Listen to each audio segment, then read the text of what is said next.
অন্তর্বর্তী সরকারের উপদেষ্টার পদ থেকে পদত্যাগ করেছেন আসিফ মাহমুদ সজীব ভুঁইয়া ও মাহফুজ আলম। তবে ত্রয়োদশ জাতীয় সংসদ নির্বাচন ও গণভোটের তফসিল ঘোষণার আগে এখনই তাদের পদত্যাগ কার্যকর হবে না বলে জানা গেছে। এর কারণ জানিয়েছেন পরিবেশ, বন ও জলবায়ু পরিবর্তন মন্ত্রণালয় এবং পানি সম্পদ মন্ত্রণালয়ের উপদেষ্টা সৈয়দা রিজওয়ানা হাসান।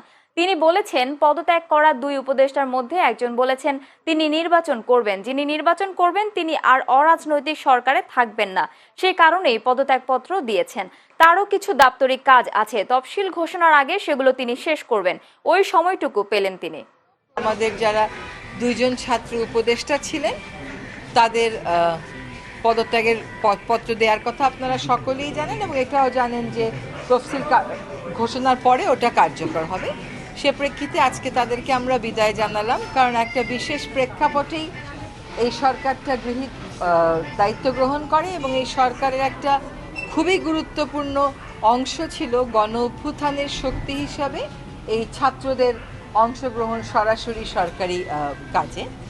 ফলে আমাদের জন্য এটা একটা আবেগেরও বিষয় ছিল।